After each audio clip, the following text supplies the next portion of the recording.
कि उत्तराखंड में कल से विधानसभा का सत्र शुरू होने जा रहा है और बहुत उम्मीद है कि इसी सत्र में यूनिफॉर्म सिविल कोड जो है वो पेश किया जाएगा। उत्तराखंड से एक्सपेरिमेंट किया जाएगा और मुस्लिमों की नाराजगी यूनिफॉर्म सिविल कोड को लेकर शुरू से रही है। तो क्या ये ध्रुवीकरण की देखना होगा कि नरेंद्र मोदी जी ने इन 10 सालों में तुष्टीकरण के सांप्रदायिक रिवाज को सशक्तिकरण और सुधार के समावेशी मिजाज से जो है वो बदला है। एक तरफ तुष्टीकरण का रिवाज था और दूसरी तरफ सुधार और समावेशी विकास का मिजाज है।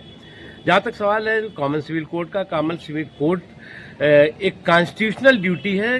जो भी गवर्नमेंट होगी, गवर्नमेंट ऑफ द डे होगी।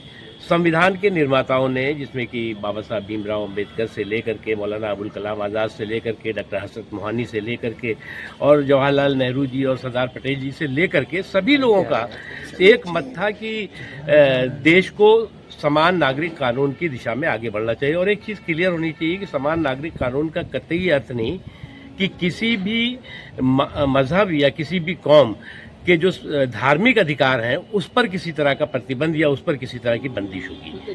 केवल जो है वो सिविल जो कानून है वो समान होंगे। लेकिन इससे वोटों का ध्रुवीकरण होगा, चुनाव में मुद्दा बनेगा। ये देखिए, एक बात तो अब बहुत साफ हो गई है इन 10 सालों में।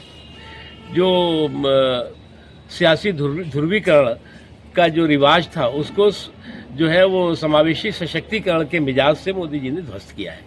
और आज की तारीख में आप इस बात को अच्छी तरह से वो लोग भी जानते हैं जो लोग कि अभी तक जो है वो सेकुलरिज्म के सियासी सूरमा बने हुए थे, वो भी आज जो है अपने आप को सामंती सूरमा बनने की सनक में घूम रहे हैं। और ऐसी स्थिति में ना वो घर के रह रहे हैं ना घाट के रह रहे हैं, क्योंकि ऐसे लोग वो लोग हैं जो अपने सेकुलरिज्म के सियासी सूरमा बताते हैं कि जो रूम में टोपी और रोड पे तिलक की सियासत करते रहे। आज जो है कई लोग ऐसे दिखाई पड़ रहे हैं जो कि एकदम अपने आप को सबसे बड़े सनातनी जो है वो सूरमा और चैंपियन बनने की कोशिश कर रहे हैं।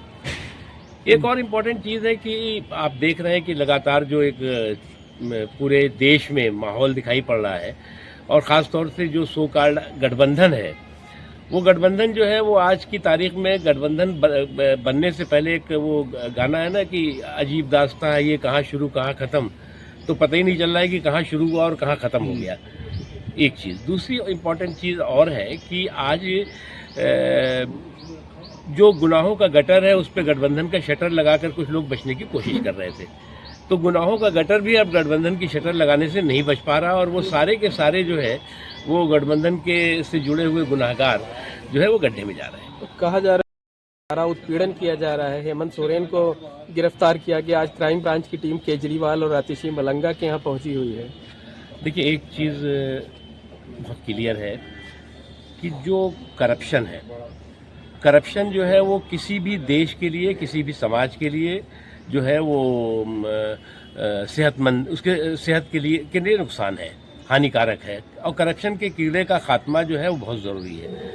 अब एक कांग्रेस के समय में या इससे पहले करप्शन की जो दीमक थी उसको जो है पाला पोसा जाता है। तो आज उस दीमक को जो है दीमक का खात्मा हो रहा है। वो देश के हित में है, देश के लोगों के हित में है। विपक्ष का जो आरोप है, देखिए, विपक्ष के आरोप की दिक्कत इनकी ये आई है कि वो आज की तारीख में वो उनके पास पूरी तरह से तर्कों की कंगाली हो गई है और आज भी वो जो है इस बात को महसूस नहीं कर पा रहे हैं, इस बात को समझ नहीं पा रहे हैं कि 24 के चुनाव में उनका क्या हाल होगा।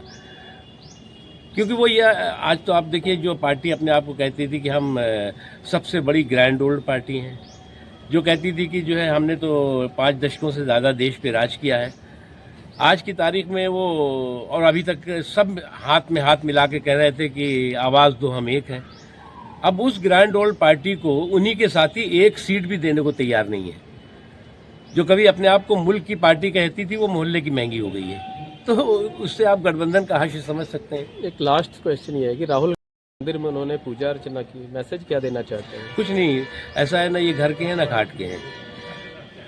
अब पहले आप इन्होंने जो है वो अपने आप को सेकुलरिज्म का सियासी सूरमा दिखाने की कोशिश की, रूम में टोपी रोड पे तिलक का जो है वो तांडव किया, माहौल बनाया, नाटक किया। और अब जो है वो सामंती सूरमा बनने, अब जो है वो सनातनी सूरमा बनने की कोशिश कर रहे हैं। और ऐसी स्थिति में उन्हें समझ लेना चाहिए कि वो सोचते हैं कि हम इससे जो है वो बीजेपी की कार्बन कॉपी बन जाएंगे। तो वो ना घर के रहेंगे ना घाट के रहेंगे। ना खुदा ही मिला, ना विसाले सनम, ना इधर के रहे ना उधर के रहे।